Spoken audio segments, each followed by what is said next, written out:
일반 사람들을 하나님의 자녀라고 말을 하죠. 그럼에도 불구하고 우리는 정말 죽을 날까지 일을 합니다. 죽을 때까지 우리는 일하는 것을 벗어나지 못합니다. 많은 사람들이 일을 하며 살아가는데 한국에서 가장 많은 일을 하는 사람들은 제조업, 만드는 사람들. 몇 시간 일을 하냐면 하루에 8시간 20분 정도 일을 한다고 합니다. 정말 힘든 시간들을 일을 합니다. 우리는 그것을 갖다가 노동이라고 이야기를 하죠. 참 육체적으로 힘든 일들을 합니다. 그리고 나서 그 일한 대가로 받는 것을 임금이라고 말을 합니다. 그러한 일을 하는 사람들도 있어요. 그런데 세상에는 임금을 받지 않고 월급을 받지 않고 일하는 사람들도 참 우리 주변에 많이 있습니다. 예를 들어서 부모가 어머니가 자녀를 키우는 것은 돈을 받지 않습니다. 내가 너를 몇 년 동안 키웠으니까 너 몇 년 동안 나에게 임금을 줘, 이렇게 말하지 않죠. 또 그거는 시간의 제한이라는 것이 없습니다. 내가 8시간 일했으니까 이제 퇴근해야 되겠다. 어머니가 자녀를 돌보는 시간은 밤이고 낮이고 그 시간을 구별하지 못해요. 그냥 아이가 울면 먹을 것을 주고, 또한 아이가 뭔가 문제가 있으면, 병이 들거나 아프면 병원을 데려가야 되고 보살펴야만 됩니다. 여러분, 그러한 일들은 임금을 받지 않죠. 내 가족 중에 누가 아파요. 누가 심각한 질병에 걸렸어요. 병원에 가서 내 가족을 내가 잘 돌봅니다. 24시간 돌봐요. 정말 쪽잠을 자면서 24시간 돌봐요. 그러니까 가족이 어머니가 됐든 아버지가 됐든 가족 중에 한 사람이 너 날 잘 돌봤으니까 내가 너를 시간당 계산해서 내가 너에게 돈을 주겠다, 그러지 않죠. 그러지 않아요. 가정에서 어머니가 가족을 돌보기 위해서 집안일을 열심히 하죠. 빨래를 하기도 하고 음식을 만들기도 하고 여러 가지 일들을 하죠. 근데 그게 퇴근 시간이 있습니까? 그것이 출근 시간이 있습니까? 그렇다고 해서 그 일을 갖다가 누가 월급을 줍니까? 그렇지 않죠. 여러분, 성경에서는 2가지 일에 대해서 이야기하고 있습니다. 우리는 세상에 살아갈 때에 내가 정말 돈을 받고 일하는 일도 있고 돈을 받지 않고 일하는 일도 있습니다. 정말 내가 돈을 받고 일하는 사람들, 때로는 내가 돈을 받지 못하고 일하는 사람들, 정말 내 일에 대한 구분이 어떤 것이 옳은가 헷갈릴 때도 많이 있어요. 그러나 성경에서 정확하게 얘기하는 것은 2가지로 일을 구분하고 있습니다. 우리가 먼저 한번 찾아볼 것은 창세기 3장 23절 한번 다 같이 읽겠습니다. 창세기 3장 23절 여호와 하나님이 에덴 동산에서 그를 내보내어 그의 근원이 된 땅을 갈게 하시니라. 땅을 갈게 하시니라. 이것을 노동이라고 말을 하죠. 그런데 창세기 3장 23절은 일하는 것, 노동하는 것을 이야기하고 있습니다. 그런데 그가 누구냐? 아담이 땅을 경작하는 것, 땅을 갈게 하셨더라. 왜 그랬을까요? 하나님께서 성경에서 첫 번째 가르쳐 주시는 일은 노동입니다. 그런데 그 노동이 어떻게 해서 왔느냐? 바로 하나님께서 하지 말라, 먹지 말라 한 것을 아담이 먹었어요. 선악과죠. 그래서 하나님께서는 아담을 심판하셨습니다. 하나님의 심판은 2가지로 나타나는데, 첫 번째는 뭐였냐면 죽지 아니할 자에게 죽음이 찾아온 것이에요. 그리고 2번째는 뭐냐면 땅이 저주를 받아 이 땅이 저주를 받았는데 그 저주가 왜 왔느냐? 아담이 하나님과의 약속을 깨뜨렸기 때문에 땅이 저주를 받아 그는 종일토록 땅을 경작해야만 땅에서 나오는 소산물을 먹게 되어져 있다. 이 소산물이 뭘까요? 노동의 결과, 오늘날로 얘기하면 임금이라고 말할 수가 있죠. 그래서 성경에서 얘기하는 것은 뭐냐면 구원받지 않는 사람들이 노동하는 것, 구원받지 않은 사람들이 여전히 죄 가운데 살아가는 사람들이 늘 고된 일들에 치여서 살아가는 것. 그 일은 기쁨이 없어요. 그 일은 정말 힘들어요. 하루라도 좀 빠졌으면 좋겠어요. 내가 하루라도 안 나갔으면 좋겠어요. 일을 안 하면 좋겠어요. 구원받지 못한 자들의 일을 성경은 노동이라고 말을 하는 거예요. 그건 지겨운 일이에요. 그건 정말 하기 싫은 일이에요. 그건 정말 해도 기쁨이 없는 일이에요. 그런데 성경에서 또 하나의 일을 이야기하고 있어요. 똑같은 단어를 사용하고 있는데 그 해답은 전혀 다른 일을 이야기하고 있어요.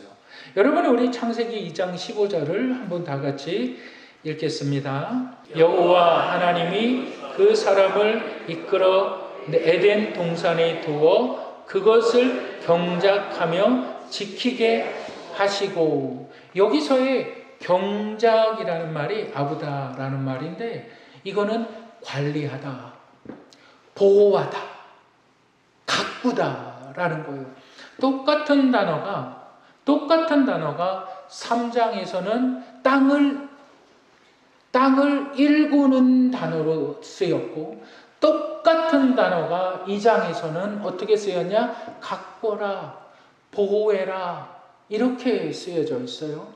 그런데 2장과 3장 사이에 어떤 사건이 벌어지냐면 아담의 타락의 사건이 벌어집니다. 그러니까 하나님께서 에덴 동산을 만드시고 하나님의 형상을 따라 아담을 창조하시고 이 아담을 어디에 두셨느냐? 에덴 동산, 젖과 꿀이 흐르는 에덴 동산에 두셨어요. 지금은 아담이 죄를 짓기 전입니다. 그리고 나서 하나님께서 말씀하시는 것이 뭐냐면 너는 여기서 영원히 나와 함께 살며 너의 일은 기쁘고 즐거운 일이 될 것이다. 그것이 뭐냐면 에덴 동산을 가꾸어라 이거예요. 너는 에덴 동산의 아름다움을 보고 내 인생의 아름다움을 더욱더 아름다움을 가꾸어 나가라. 그 아름다움을 지켜라. 하나님께서 만드신 산을 보고 하나님께서 만드신 나무들을 보고 이 나무가 정말 아름답구나.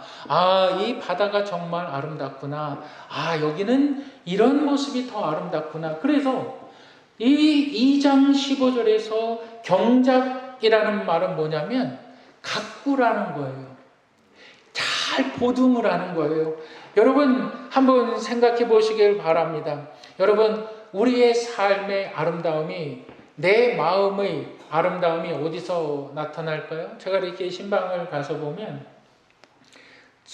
우리 성도님들의 집에 이렇게 가서 보면 어떤 분들이 이렇게 화초나 꽃이나 이런 것들을 정말 이렇게 잘 아름답게 가꾸는 분들이 계세요.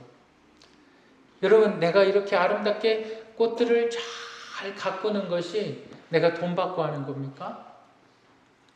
내가 좋아서 하는 거예요. 내가 그 일을 할 때 내가 돈을 안 받으면 내가 기분이 나쁘고 마음이 상합니까? 아니죠. 내가 꽃이 몽우리가 맺혀지고 그 꽃이 활짝 피게 될 때 내 마음이 기쁜 거예요. 내 마음이 즐거운 거예요. 그래서 성경에서 이야기하는 두 번째 일이라는 것은 뭐냐면 네가 일함으로 말미암아 너의 삶이 아름다워진다. 네가 일함으로 말미암아 너의 삶이 가꾸어지는 것이다 라고 말하는 거예요. 이것은 분명한 차이가 있습니다. 이것은 내가 하나님을 영접한 사람이라면 내 삶의 아름다움을 갖고 나가는 것이 바로 일이다. 여러분, 이것은 매우 중요한 차이입니다. 그래서 하나님은 구원받은 자들의 삶을 아름답게 가꾸어 나가시는 줄 여러분 믿으시길 바랍니다. 오늘 저와 여러분들이 함께 나눌 말씀의 제목, 우리 한번 따라 하시겠습니다. 즐겁게 일하는 그리스도인. 즐겁게 일하는 그리스도인. 내가 일하는 것으로 인하여서 내 삶이 아름다워지고 내 삶이 가꾸어지는 것. 여러분, 여기서 기억해야 되는 더욱더 중요한 것이 있습니다. 즐겁게 일하는 그리스도인에서 우리가 기억해야 되는 것은, 우리 한번 따라 하시겠습니다. 하나님의 구현하는 것이다. 내가 일하는 것이 하나님의 정의를 구현하는 것이다. 여러분, 정의 구현이라는 말 한번 들어보셨나요? 정의 구원. 여러분, 이 말이 어디에 제일 많이 쓰여질까요? 어디 가면 딱 이게 있어요. 정의 구현. 어디에 있을까요? 경찰서 가면 있어요. 경찰서 가면 이게 딱 있어요. 정의 구현. 이 영어로 얘기하면 realization of justice라는 말이에요. 다시 얘기하면 정의가 실현되다. 정의가 실현되다. 그래서 경찰관들은 뭘 하냐면 사회의 정의를 실행하는 사람들입니다. 그게 사명이에요. 그게 사명이에요.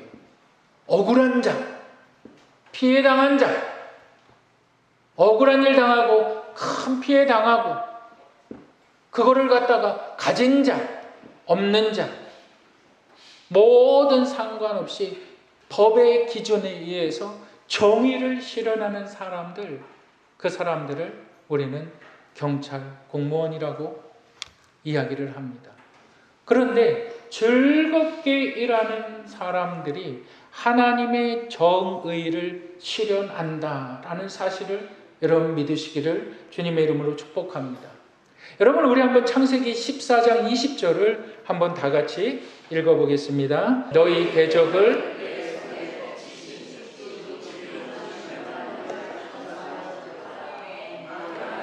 그 얻은 것에서 멜기세덱에게 주었더라.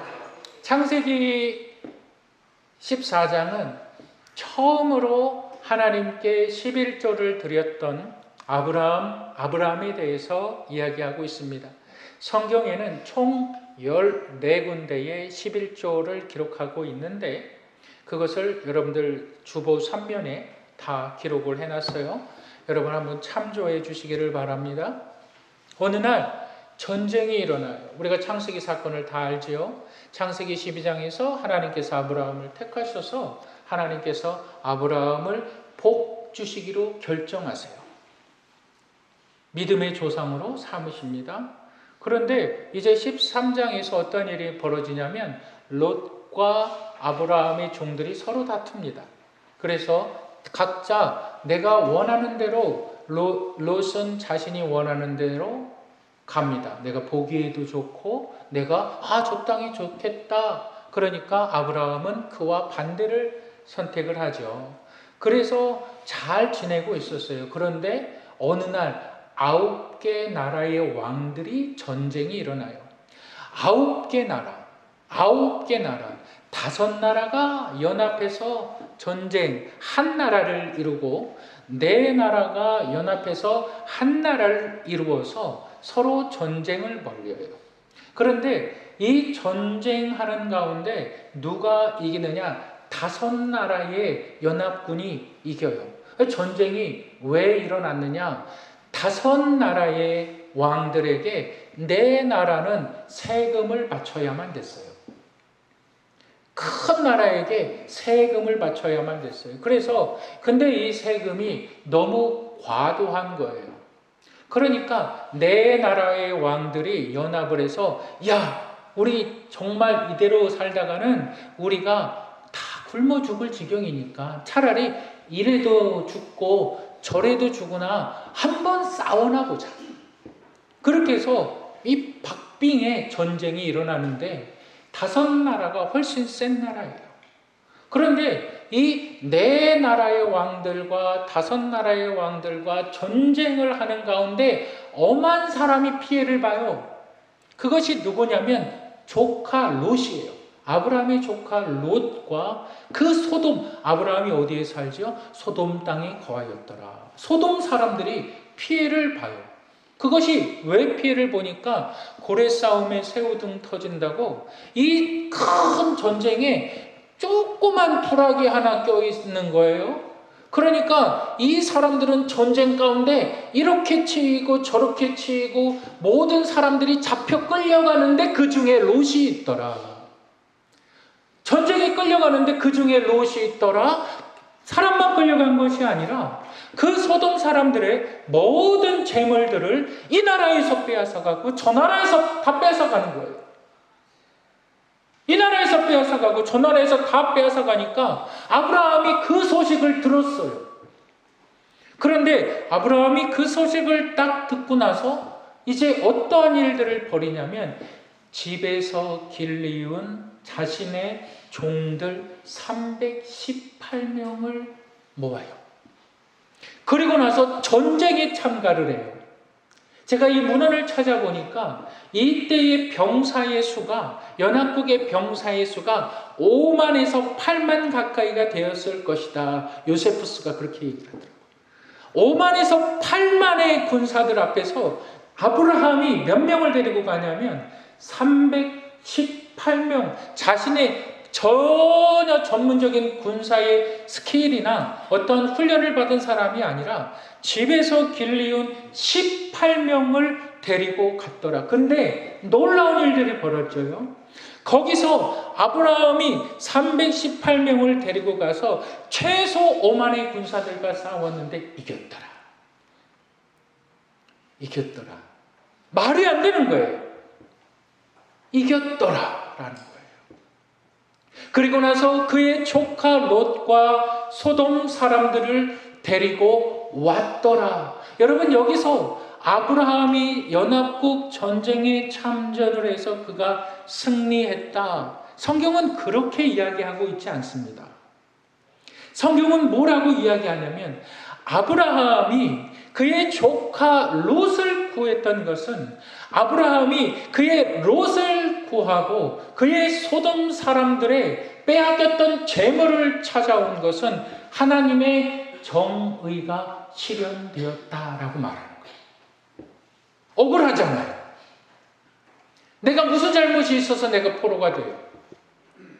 내가 무슨 잘못이 있어서 내가 모든 것들을 다 빼앗겨야만 했을까요? 억울하잖아요. 그때 하나님께서 하나님의 사람을 일으키세요. 그가 아브라함. 하나님의 사람을 일으켜서 이 말도 안 되는 전쟁에 나가서 승리하게 하시는 거예요. 그리고 나서 아브라함이 했던 것이 있어요. 그가 모든 전리품을 가져다가 하나님께 10의 1조를 드렸더라 라고 말하는 거예요. 10의 1조는 전쟁에 나가서 내가 하나님의 정의가 실현되었다라고 고백한 사람들이 드리는 거예요. 그렇다면 우리는 이렇게 생각을 해봐야 돼요. 왜 하나님은 10의 1조를 드리라고 말했을까요?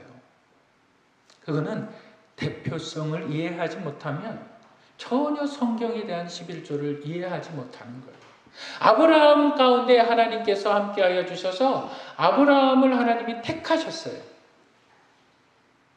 하나님이 택하셨어요. 아담을 하나님이 택하셔서 아담을 창조하시고 하나님께서 아담을 통해서 모든 후대의 손들을 이루어 가신 거예요. 그래서 아담 한 사람이 범한 죄가 모든 인류의 죄가 되는 거예요. 죄가 되는 거예요. 왜 그럴까요? 아담이 최초의 범죄자이니까. 여러분, 우리 집안에 가면 누가 있을까요? 자녀가 10명이 있어요. 10명이 있어요. 그런데 그 가정을 대표하는 것은 아버지 다음은 누굴까요? 아버지 다음은 누구예요? 장자예요. 장자. 왜 그럴까요? 그걸 대표성이라고 이야기를 하는 거예요. 그래서 하나님께서 이스라엘을 딱 삼으셨어요. 내가 너희를 택해서 내가 너희를 나의 백성으로 삼겠다라는 것은 이스라엘 백성이 잘해서가 아니라, 이스라엘 백성이 특별해서가 아니라, 이스라엘 백성은 세상 열방 가운데 자랑할 곳이 하나도 없는 나라예요.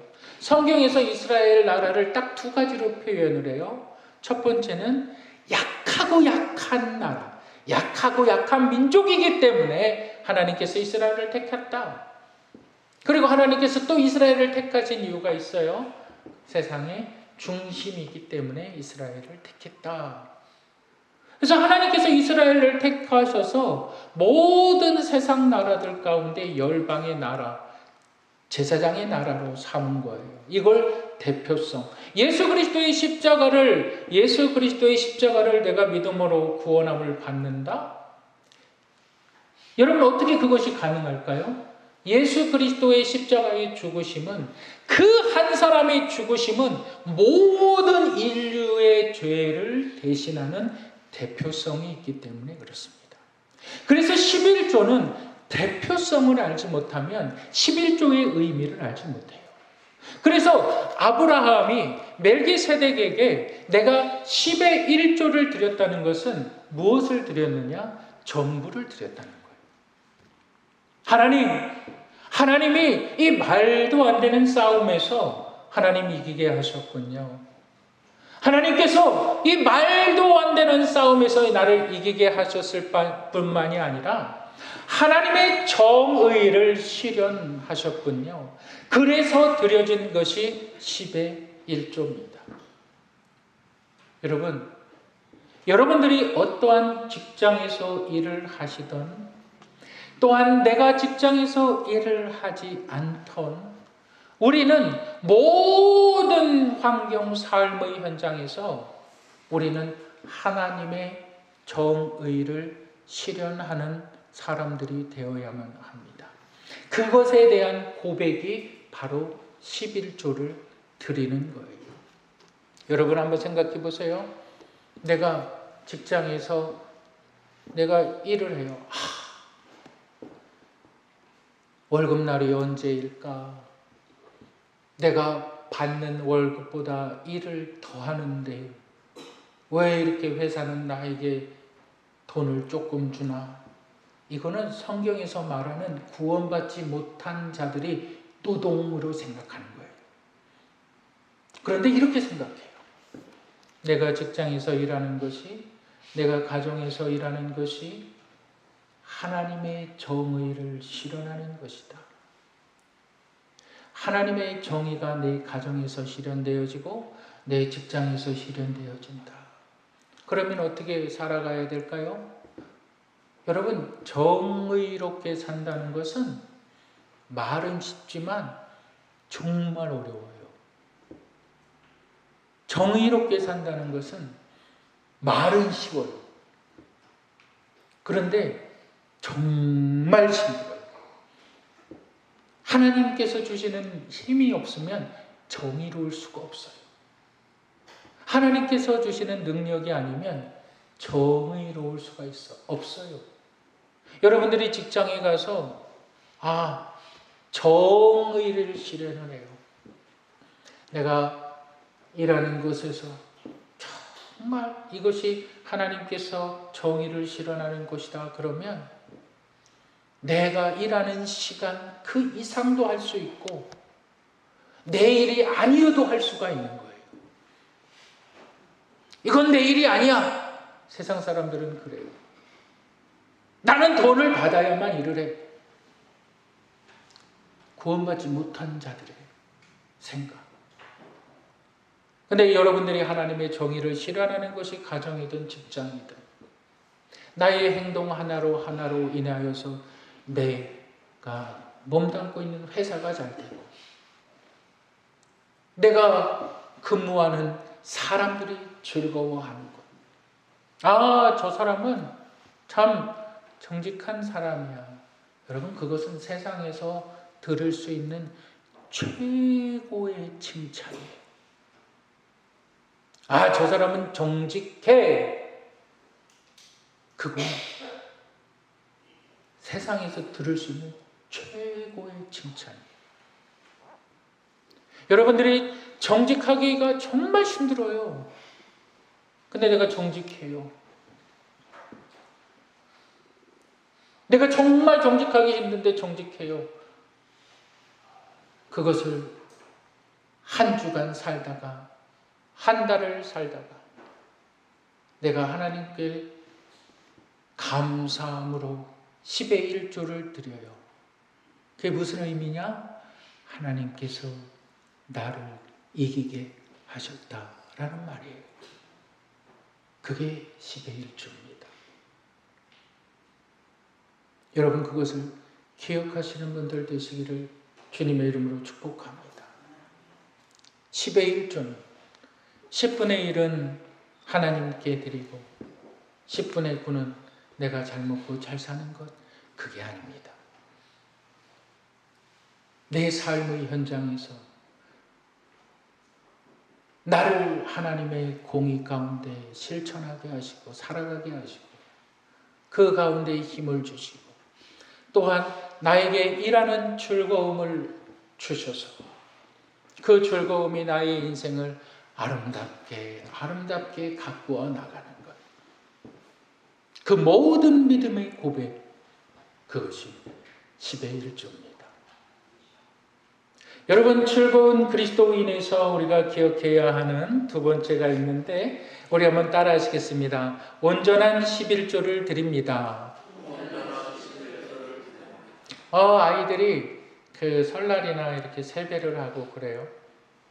그래서 저도 그런 기억이 있어요. 설날이 다가오고 그러면 누구한테 무슨 세배를 하고 하면은 얼마의 금액이 이렇게 생길 것이다. 얼마의 세뱃돈이 생길 것이다. 이렇게 생각을 해요. 그리고 그 돈이 생기면 뭘 하겠다. 이렇게 생각을 해요. 그때 어머니가 그런 말을 합니다. 하나님께 11조는 떼어야 돼. 용돈을 주면서 그렇게 얘기를 해요. 하나님께 11조는 떼어야 돼. 학생이 일을 해요? 어린아이가 일을 해요? 어린아이가 일을 하지 않죠. 여러분, 정년을 맞아서 퇴직한 사람들 직장에 다니지 않아요? 그런데 직장에 다니지 않는다고 해서 11조를 하지 않아요. 여러분, 그게 옳은가요? 일은 내가 직장을 떠나서 직장의 개념이 아니라 온전한 11조는 내 삶의 영역에 들어오는 모든 인컴, 들어오는 것, 내가 얻은 것, 하나님께서 나에게 흘려보내는 모든 것. 나는 직장을 다니지 않기 때문에 나는 11조를 하지 않아도 돼. 나는 직장을 다니지 않기 때문에 나는 11조를 안 해도 돼.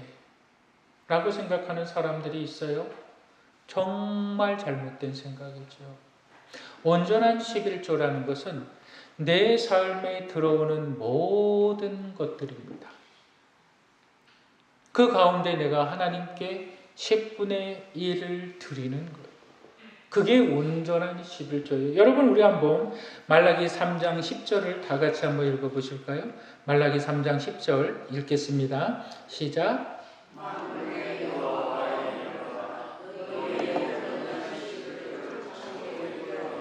나의 집에 양식이 있게 하고 그것으로 나를 시험하여 내가 하늘문을 열고 너희에게 복을 쌓을 곳이 없도록 붙지 아니하나 보라. 본문은 미래형으로 쓰여져 있어요.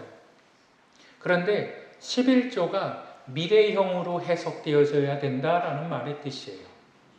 이것은 우리가 농사를 짓는 사람들이 이제 수확을 해요. 그러면 내년에 농사를 짓기 위해서 종잣이라는 것을 딱 만들어 놔요. 근데 내가 너무 가난해요. 내가 너무 먹을 것이 없어요. 그 종잣까지 다 먹어버려요. 다 없애버려요. 그럼 내년에 어떻게 될까요? 심을 것이 없지요. 그러니까 11조의 개념은 미래의 사건. 내가 오늘 드림은 하나님께서 내일 채우신다는 거예요. 그러니까 미래의 사건으로 기록하고 있어요. 하나님께서 오늘 드린다는 것은 하나님께서 내일을 채우신다는 거예요. 그 믿음의 확신이 11조인 것이에요. 그리고 나서 하나님께서 분명히 이야기하는 것은 뭐냐면 10의 1조는 경제적인 물질의 무기예요. 10의 1조는 하나님께서 반드시 경제적으로 너희를 채우시겠다라고 말씀하시는 그 부분이에요. 그런데 여러분 생각해 보세요. 우리의 삶을 생각해 보면 나는 직장에 다니지 않아. 직장에 다니지 않는 사람들이 돈을 안 쓸까요? 직장에 다니지 않는 사람들이 돈을 안 쓸까요? 어저께 참 재밌는 일이 있었어요. 제 이제 가족이 이렇게 모여서 이제 얘기를 하는데, 우리 이제 딸아이가 그래요. 자기 동생한테, 야, 너는 아빠한테도 돈 달라 그러고, 엄마한테도 돈 달라 그러고, 나한테도 돈 달라 그러고, 우리 집에서 네가 돈 제일 많이 써. 근데 본인은 직장이 없어. 여러분, 직장이 없는 사람들이 돈을 안 쓸까요? 직장이 없는 사람들이 먹을 것을 안 먹을까요? 먹고 사는 건 직장하고 상관없어요. 어디를 통해서도 공급이 돼요. 여러분, 이걸 잘 기억하세요. 먹고 사는 것은, 잘 먹고 잘 사는 것은 직장하고 내가 일하는 것하고 그렇게 연결이 크지 않아요. 물론 좋은 대우 받으면서 좋은 음식을 먹으면서 뭐 그럴 수는 있죠. 내가 아주 큰 돈을 벌게 될 때. 그런데 어느 가정에서나 집에 가면 다 먹을 것 있어요. 여러분, 우리나라는 좀 어떻게 보면 좀 잘못된 것 중에 하나가 뭐냐면, 최저임금을 받는 직장인들이 최저임금이 180만 원 정도를 받거든요. 근데 내가 직장을 퇴직을 했어요. 그러면 실업급여가 얼마까지 나오냐면 195만 원인가가 나와요. 직장을 다니는 사람보다 더 나와요. 퇴직한 사람들, 내가 이제 실업한 사람들에게 주는 것이 있어요. 근데 그게 190 얼마가 돼요. 돈을 더 받아요. 여러분, 돈이 여러분들을 먹고 살린다고 생각하세요? 아닙니다. 하나님의 공급하십니다. 하나님께서 사람을 만드시고 하나님께서 공급하시는 거예요. 근데 온전한 11조라는 것은 뭘까요? 직장의 개념을 떠나야 되는 거예요. 내가 들어오는 돈이 있어야 내가 11조를 한다? 그렇지 않아요. 어린아이가 세뱃돈을 받아도 하나님께 드릴 수 있어야 되는 거예요. 참 오정민 권사님, 돌아가신 오정민 권사님이 그 신방을 갔는데 봉투 하나를 이렇게 준비해서 이거 11조라고. 그래서 아니, 권사님 무슨 11조를, 권사님 늘 하시는 날짜가 있는데 이거 왜 11조를 주십니까? 방 나갔다고. 그 새 넣는 방이 나갔는데 거기서 나온 11조라고. 그게 온전한 11조. 여러분, 그 노인 다 90이 넘으신 분이 무슨 들어오는 돈이 있어요? 월급을 받아요? 여러분, 11조는 정직하게 드리는 거예요. 11조는 나누는 것이 아니에요. 우리는 이렇게 생각할 때가 있어요. 11조를 내 교회에다가도 한 50% 드리고, 내가 가난한 사람들을 위해서 한 50%를 드리고. 여러분, 11조는 나누는 것이 아닙니다. 그런 마음은 참 긍휼의 마음이에요. 좋은 마음이에요. 그런데 여러분, 내가 하나님을 예배하는 곳에 온전한 11조를 드린다면 그 드림 후에 내 마음에 그러한 긍휼한 마음이 생기면 또 도우세요.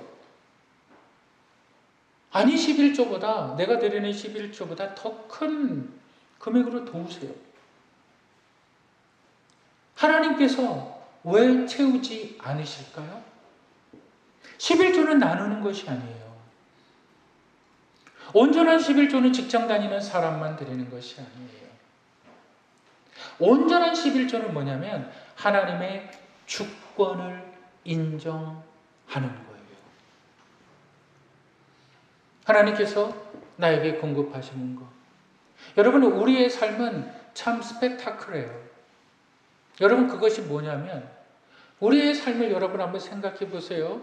그냥 나는 열심히 일하고 나는 열심히 생활하고 그러는데 어느 날 큰 돈 들어가는 일이 생겼어요. 그것이 무슨 일일까요? 여러 가지 일들이 발생할 수가 있어요. 뭐 가다가 차가 사고가 나기도 하고 갑자기 병이 생기기도 하고 큰 일들이 벌어질 때가 있어요. 근데 어떡합니까? 내가 돈이 없잖아요. 그러한 일들 내가 사고 날 줄 알고 돈을 모아놔요? 그렇게 사는 분 별로 없잖아요. 11조는 미래에 대한 하나님의 보호하심이에요. 잘 기억하세요. 우리 교회는 대부분의 성도님들이 11조를 생활을 해요. 참 기뻐요. 그런데 중요한 것은 뭐냐면 11조의 의미를 알지 못해요. 잘 알지 못해요. 그렇기 때문에 남들이 이렇게 한다, 남들이 저렇게 한다, 그냥 그거 따라하는 거예요. 모르니까 그럴 수 있죠. 모르니까. 그런데 오늘 분명히 아시면 이제 달라져야 되는 거죠. 이제 바뀌어야 되는 거죠. 그러니까 온전한 11조를 하나님 앞에 드렸을 때에 하나님께서 이렇게 이야기하고 계시는 거예요. 우리가 읽은 여러분 말라기 3장 10절에서 얘기하는 것은 뭐냐면 나의 집에 양식이 있게 하고 내가 너를 통하여서 복을 쌓을 곳이 없도록 붙지 아니하나 보라라는 거예요.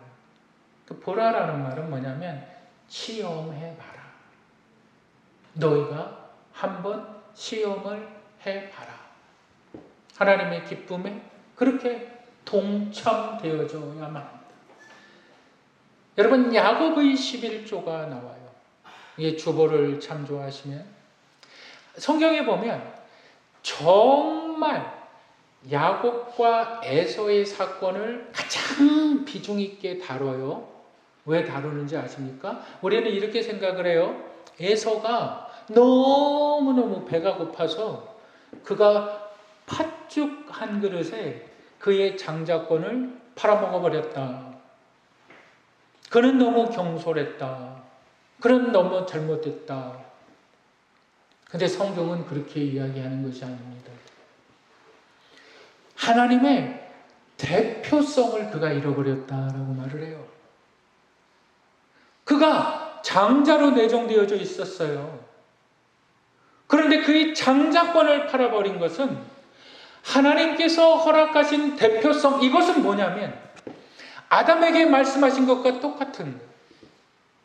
네가 이 선악과를 먹는 날에는 정령 죽으리라 말하는 것은 이 죽음이 너에게 국한되는 것이 아니라 이 죽음이 온 인류에게 국한되는 것은 대표성의 이유인데 이 에서는 그 대표성을 빼앗겨 버리는 거예요. 그래서 하나님께서 그 에서를 살인자로 만들고 그 에서를 그렇게 흉흉한 인생으로 만들어 버리시는 거예요. 그 원리가 어디에 있느냐? 바로 11조에 있는 거예요. 여러분 오늘 말씀이 여러분들에게 은혜가 되시고 여러분들에게 도전이 되시고 여러분들에게 축복이 되시기를 주님의 이름으로 권면합니다. 여러분 한번 생각해 보세요. 예수 그리스도의 십자가의 은혜. 그 한 사람이 죽음으로 말미암아 내가 구원함을 받았다. 내가 하나님의 자녀가 되었다. 하나님께서 뿐만 아니라 나의 삶의 영역에서 나를 이기게 하신다. 그럼 내가 이길 수 있도록 싸워야죠. 세상의 흐름이 아니라 예배자로 승리하며 싸워야죠. 아닌 건 아니다. 제가 지난주에 예배를 마치고 우리 최재 집사님 어머니 이독하시다 그래서 제가 그 댁에 갔어요. 그리고 나서 예수 그리스도의 복음에 대해서 전했어요. 모친님 지금 돌아가셔도 하늘나라 가실 수 있으십니까? 가고는 싶은데 어떻게 가야 되는지 모르겠다. 그래서 옆에 사람들이, 가족분들이 이렇게 있어서 제가 그분들을 다 나가라고, 제가 들어오라 그러면 들어오고 지금 좀 나가 계시라. 그래서 어머니하고 저하고 단둘이 독대를 하면서 이야기를 했어요. 어머니 지금 제일 두려운 것이 뭡니까? 제일 두려운 것이 뭡니까? 그러니까 눈물을 막 흘리시면서 못 해준 것, 더 해주고 싶은데 못 해준 것, 그러면서 자기는 최선을 그래도 한다고 다 했대요. 남편 일찍 돌아가시고. 그러면서 하시는 말씀이 뭐냐면, 그래도 새 아이들 결혼식장에서 다 결혼시켰다고. 그래서 저는 그냥 일반적으로 생각할 때 결혼식장에서 결혼하는 것은 뭐 대단치 않은 거라고 생각을 해봤어요. 그런데 그게 아니더라고요. 결혼식장에서 결혼시키는 것이 그렇게 쉽지 않은 거였어요. 아, 그러십니까? 정말 잘하셨습니다. 그러나 그 모든 후회가 예수 그리스도의 십자가의 은혜로 덮여진 사실을 믿으셔야만 합니다. 예수 그리스도를 믿으면 내가 지금 죽어도 하나님의 나라에 입성할 수가 있습니다. 놀라운 일들이 벌어졌어요. 놀라운 일들이. 예수 그리스도를 믿겠습니다. 제가 몇 번을 물어봤을까요? 10번을 물어봤어요. 어머니 지금 죽어도 하늘나라 가실 수 있으십니까? 어머니의 죄가 다 가리워진 것을 믿습니까? 아멘. 지금 한일병원에서 어제 수술 받으셨는데 제가 또 가서 또 물어봤어요. 어머니 지금 돌아가셔도 하늘나라 가실 수 있으십니까? 아멘. 여러분, 우리에게 인생은 그렇게 길지도 않고 영원하지도 않습니다. 우리는 언젠가 하나님 앞에 서게 될 텐데, 하나님께서 우리 가운데 칭찬하실 수 있는 그 삶의 요건들을 충족시켜 나아가시는 분들이 되시기를 주님의 이름으로 축복합니다.